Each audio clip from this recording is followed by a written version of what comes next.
की बातें यहाँ पर अभी मिलकर पढ़ा कि इस प्रकार से लिखा है कि 35 पद में कि इसलिए अपना हियाव न छोड़ो क्योंकि उसका प्रतिफल बहुत बड़ा है।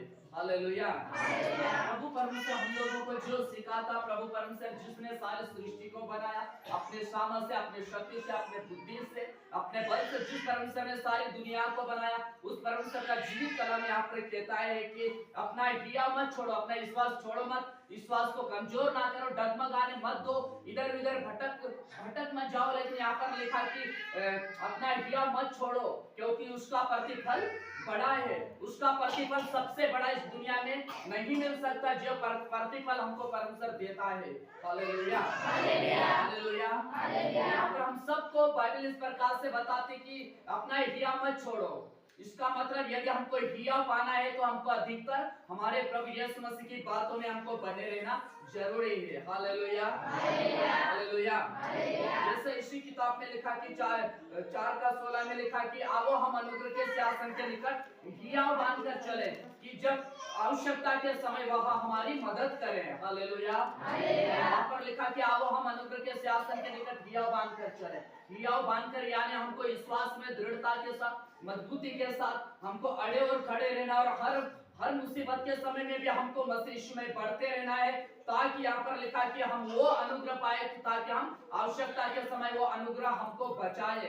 हालेलुया। इन दिनों में अपना अपन प्रभु यीशु मसीह के वचन को सुनेंगे, मानेंगे तो अपन क्या होंगे, अपन निरंतर प्रभु यीशु मसीह की बातों में बढ़ेंगे, उसके आज्ञा में बढ़ेंगे यदि प्रभु यीशु मसीह के वचन को सुनकर अपन मानेंगे तो। Hallelujah, hallelujah. तो यहाँ पर 35 पद में लिखा कि इसलिए अपना हियाव न छोड़ो क्योंकि उसका प्रतिफल बड़ा है, उसका प्रतिफल सबसे बड़ा है। हालेलुया। यदि विश्वास में चलते चलते यदि कोई मनुष्य भटक जाता है तो वो अपने सबसे बड़े प्रतिफल को खो देता है, छोड़ देता है, प्रतिफल से अलग हो जाता है। लेकिन जो आखिरी दम तक, जो जीवन भर तक प्रभु यीशु मसीह में अपना जीवन बिताता है वो एक दिन सबसे बड़ा प्रतिफल पाएगा। हालेलुया। इस दुनिया में जो स्वर्ग में जो परमेश्वर सबसे बड़ा प्रतिफल देता है वो प्रतिफल इस दुनिया में नहीं मिल सकता, इस संसार में नहीं मिल सकता है। लेकिन सबसे बड़ा प्रतिफल वही दे सकता है जो मानव जाति के अंदर जीवन डाल रखा है, मनुष्य के अंदर आत्मा डाल रखा, मनुष्य के अंदर जीवन का सांस डाल रखा, वही परमेश्वर एक सबसे बड़ा प्रतिफल दे सकता है, ना कि कोई मनुष्य दे सकता है। Hallelujah, hallelujah. तो यहाँ पर अपन पढ़ रहे हैं कि क्या लिखा है कि अपना हियाव मत छोड़ो।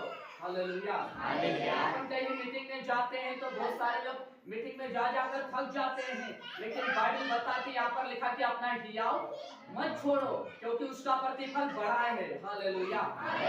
यदि अपन कहीं मीटिंग में जाकर थक जाते हैं और अपना मन कहता है कि अभी थक गए और अभी मीटिंग में मत जा, तो मन की नहीं सुनना, लेकिन जो बाइबल बताती है उसके हमको सुनना है क्योंकि बाइबल में लिखा मन तो हमारा मन हमको धोखा देता है, इसलिए मन की नहीं सुनना। लेकिन वचन क्या बताता है, परमेश्वर हमको क्या कहता है उसके सुनकर हमको उसके अनुसार प्रभु यीशु मसीह की संगति में जुड़े रहना, इसमें अपना भला और इसमें अपने बढ़ोतरी का कारण होता है। Hallelujah, hallelujah.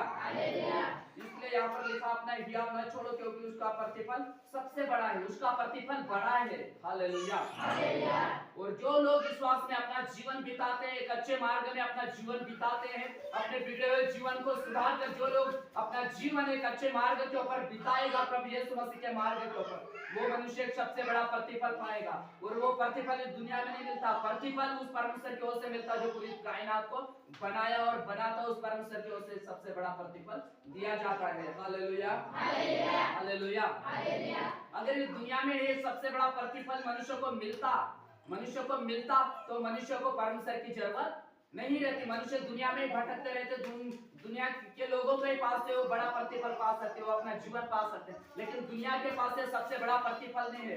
दुनिया के लोगों के पास, किसी धनवानों के पास ये सबसे बड़ा प्रतिफल उनके पास नहीं है। हालेलुया। सबसे बड़ा प्रतिफल और एक बड़ा प्रतिफल वही दे सकता है जो पूरी कायनात को बनाता है और मानव जाति को बचाने के लिए मनुष्य का उदाहरण बन के दुनिया में आया, वही परमेश्वर सबसे बड़ा प्रतिफल दे सकता है। Hallelujah, hallelujah. तो हम ज्यादा समय न लगे, हम एक आखिरी वचन पढ़ेंगे, फिर हम आराधना में जाएंगे। आखिरी वचन यशायाह की किताब